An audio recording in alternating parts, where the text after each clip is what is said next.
Assalamualaikum warahmatullahi wabarakatuh. Kami dari kelompok 1 Manajemen Multikultural. Di sini kami akan mempresentasikan materi kami yang berjudul Pendidikan Multikultural. Sebelumnya saya akan memperkenalkan anggota kami. Yang pertama yaitu Nanda Solwa Nikmatul Armida, yang kedua Awalin Najiha, dan yang ketiga Nurlaili Fajrin. Oke, selanjutnya kami akan membahas apa saja materi yang terkait pada presentasi kali ini. Yang pertama kita akan membahas tentang pengertian pendidikan multikultural, yang kedua paradigma pendidikan multikultural, dan yang ketiga tujuan pendidikan multikultural, dan yang terakhir pendekatan pendidikan multikultural. Selanjutnya saya akan menjelaskan apa yang dimaksud dengan pendidikan multikultural. Pendidikan multikultural ialah pendidikan yang mengenai keragaman dan kebudayaan seperti yang dikemukakan oleh Andersen dan Jussel. Pendidikan multikultural berasal dari dua kata, yaitu pendidikan dan multikultural. Pendidikan merupakan proses pengembangan sikap atau tata laku seseorang atau sekelompok orang dalam usaha mendewasakan manusia melalui pengajaran, pelatihan, proses, perbuatan, dan cara-cara yang mendidik. Di sisi lain, pendidikan adalah transfer of knowledge atau yang dimaksud memindah ilmu pengetahuan, sedangkan multikultural secara etimologis multi berarti banyak, beragam, dan aneka, sedangkan kultural berasal dari kata culture yang mempunyai makna budaya, tradisi, kesopanan, atau pemeliharaan. Rangkaian kata pendidikan dan multikultural memberikan arti secara terminologis adalah proses pengembangan seluruh potensi manusia yang menghargai pluralitas dan heterogenitasnya sebagai konsekuensi keragaman budaya, etnis, suku, dan aliran atau agama. Selanjutnya disampaikan oleh teman saya.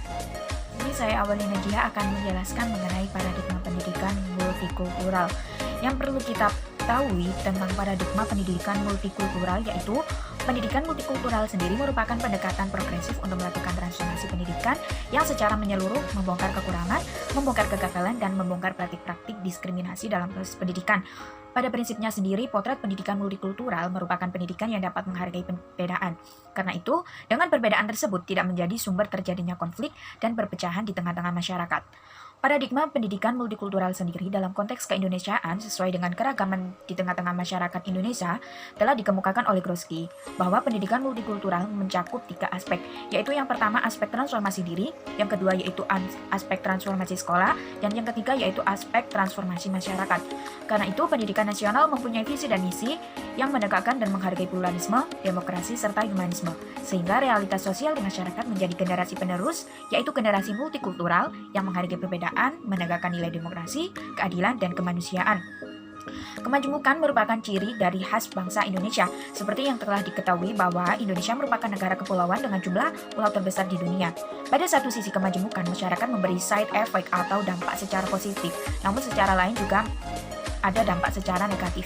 Demikian paradigma pendidikan multikultural memiliki beberapa aspek yang saling mempengaruhi antara yang satu dengan yang lainnya. Antara lain yang pertama yaitu content integration, yaitu mengintegrasikan berbagai budaya dan kelompok untuk dapat mengembangkan konsep mendasar dan teori dalam berbagai disiplin ilmu. Yang kedua yaitu aspek the knowledge construction process, yaitu aspek membawa siswa untuk dapat memahami implikasi budaya dalam kegiatan proses pembelajaran. Yang ketiga yaitu aspek and equity pedagogy, yaitu menyesuaikan pengajaran dalam rangka memfasilitasi prestasi akademik terhadap siswa yang pluralistik. Dan yang keempat yaitu prejudice reduction, yaitu merupakan sebuah proses pengidentifikasian terhadap karakteristik keragaman ras siswa dan menentukan metode pengajaran mereka. Nah, dalam menghadapi pluralisme budaya diperlukan paradigma baru yang lebih toleran, yaitu paradigma pendidikan multikultural. Paradigma pendidikan multikultural itu sangat penting sebab dapat mengarahkan anak didik untuk bersikap dan berpandangan toleran dan inklusif terhadap realitas masyarakat yang beragam baik dalam hal budaya, suku. Tujuan pendidikan multikultural yang pertama, tujuan ini menjadi peranan sekolah untuk menyamaratakan latar belakang sosial maupun ekonomi peserta didik. Yang kedua, tujuan yang kedua, siswa tersebut belajar untuk menghormati perbedaan dengan